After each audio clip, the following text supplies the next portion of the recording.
dramatic and deeply dangerous power struggle is unfolding at the center of global energy routes, turning one of the world's most critical maritime choke points, the Strait of Hormuz, into a zone of uncertainty, coercion, and escalating geopolitical tension. What was once a routine passage for global trade has now transformed into a high-stakes battleground where access is no longer guaranteed and power is asserted vessel by vessel.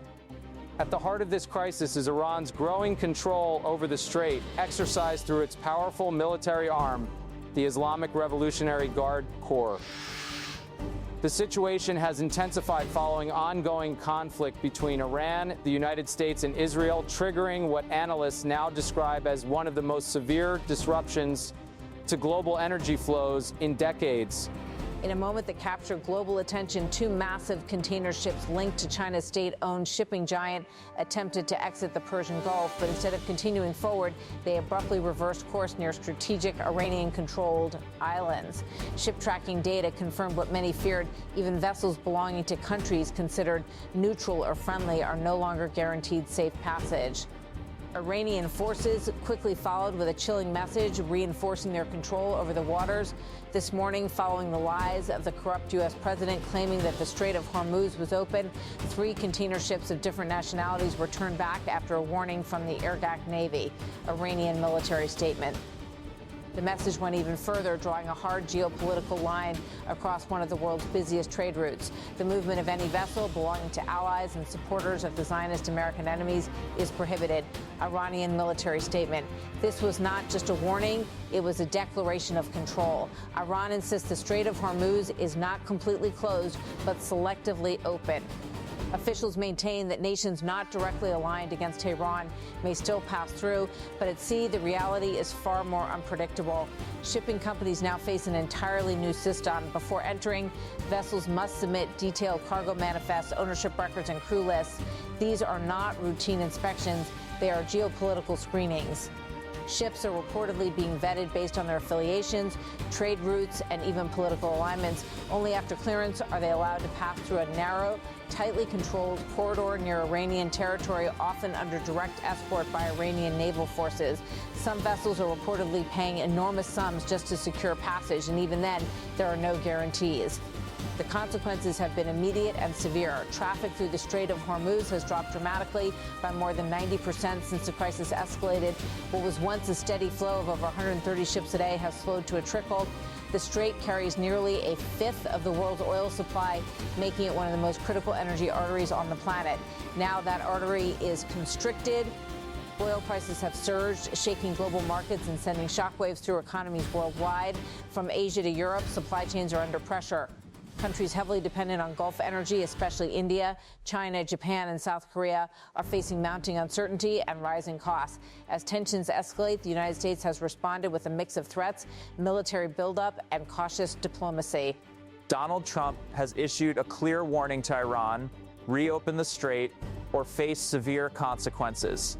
At the same time, U.S. forces are increasing their presence in the region, preparing for the possibility of direct intervention to reopen the shipping route.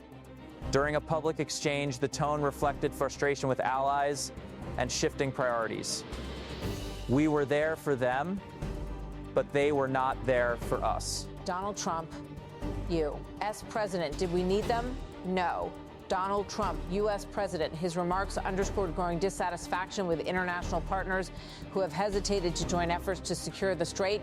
The crisis is exposing fractures in global alliances. The United States expected stronger support from its allies and regional partners, but many have remained cautious, unwilling to be drawn into a widening conflict.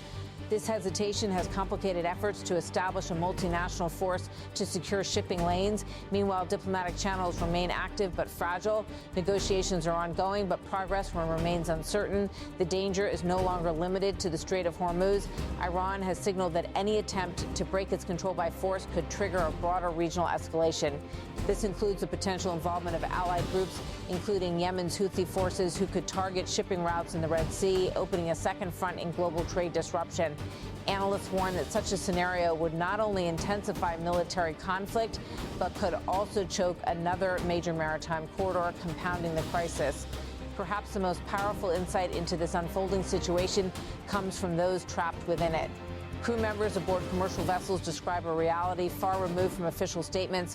One sailor, speaking from a ship stranded in the region, painted a stark picture. We've been absolutely stuck for what feels like 2 incredibly long weeks now, crew member. Life on board has become increasingly tense. We constantly monitor Channel 16. If there's any important news, we notify each other, crew member. The risks are not hypothetical, they are immediate.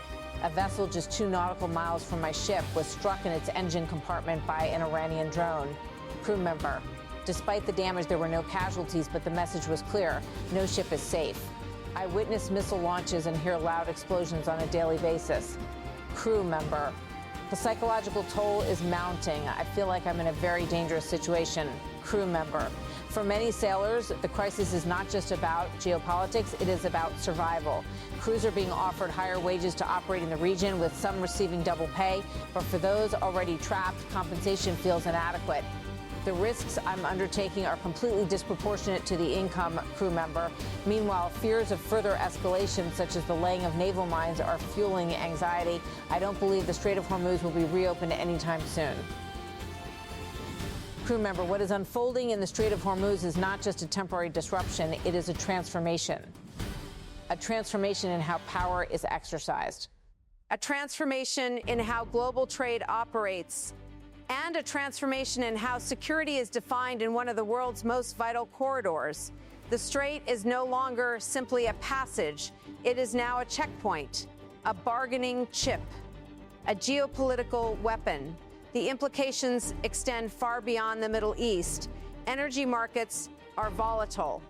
Global supply chains are strained, and the risk of a wider war is growing. Experts warn that even if the strait is eventually reopened, the damage, economic and strategic, may linger for months, if not years. In this new reality, certainty has vanished. Ships no longer sail freely. They move under scrutiny, under threat, and under the shadow of conflict. And as tensions continue to rise, one truth becomes increasingly clear. The Strait of Hormuz is no longer just a waterway. It is a front line.